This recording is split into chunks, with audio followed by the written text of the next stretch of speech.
Well, everybody, America First is officially a sham. And if you didn't understand that already, try this. Donald Trump and Pete Hegseth will now allow the military to display swastikas and other anti-American hate symbols. And if that sentiment alone makes your teeth hurt as much as it makes mine ache, reach for the Novocaine now. I'm David Reddish. Welcome to Occupy Democrats. In the era of Trump 2.0 hypocrisy from the administration, and hell, the whole Republican Party, has become the norm. And I'm not just talking about Donald Trump condemning Jeffrey Epstein's crimes while himself being found liable for sexual assault and knowing about Epstein's crimes as they were happening. For more on that, see our other videos here on the channel. But for a more recent example, early this morning, Trump called for the execution of congressional Democrats. When confronted about his remarks, here's what House Speaker Mike Flaccid Johnson had to say. I know the DOJ and the Pentagon are looking into the legality of all that, but what I can address is what everybody knows.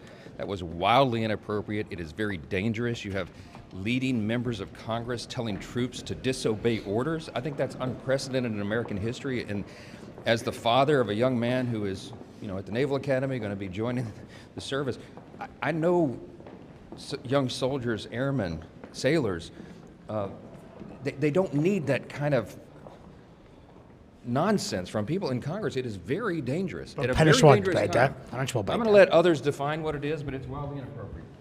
And the speaker is too weak to even condemn murder. That's where we are, people. Mike has no Johnson. And it gets even more infuriating, so stick around. Speaking of infuriating and counterproductive, however, Trump's military policies are just as humiliating to the American people. Drunken defense secretary and unwed pregnancy enthusiast, Drinky Pete Hegseth, continues to rant about restoring a warrior ethos to the military, ill-defined though that may be. Remember this? No more social justice, no more political correctness, no more toxic ideological garbage that infected the department. As I've said before, but we repeat and we repeat because as a good old television host, it takes a while for it to actually sink in. No more identity months, no more DEI offices, no more dudes in dresses. No more climate change.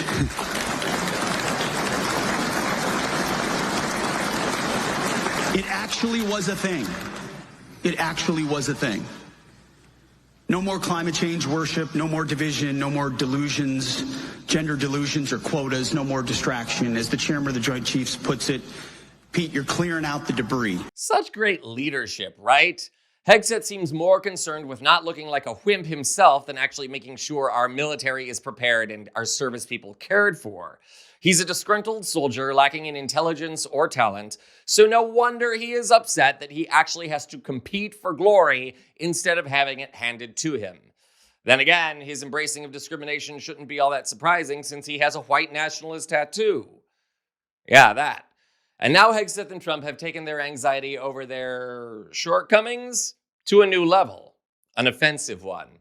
One that is an insult not only to our men and women who serve in our military, but an affront to all those who have come before and struggled to fulfill America's promise of benevolence and equality. Check this out. This morning, the Washington Post exclusively reported that the Coast Guard will allow the swastika as an allowable symbol for service members to display. Officially, it will now be classified as, quote, potentially divisive, close quote, which seems a bit of an understatement for the emblem of a foreign adversary that committed the genocide of 6 million people, a symbol of racism, slavery, and a desire to dissolve and defeat the United States. The new policy will go into effect December 15th. Though the Coast Guard is not part of the Defense Department, the move follows directives laid out by Pete Hegseth earlier this year to allow for harassment and hazing in the armed services. Already, the policy has been condemned by Nevada Senator Jackie Rosen, who happens to be Jewish, and those serving in the Coast Guard are also disgusted by the policy. One Coast Guard official speaking anonymously with the Post said, quote, "If you are at sea and your shipmate has a swastika in their rack and you are a black person or Jew and you are going to be stuck at sea with them for the next 60 days, are you going to feel safe reporting that up your chain of command?" Close quote.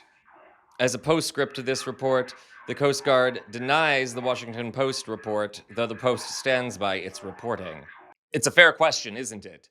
It's also worth noting that the new policy removed the concept of hate incidents from the language.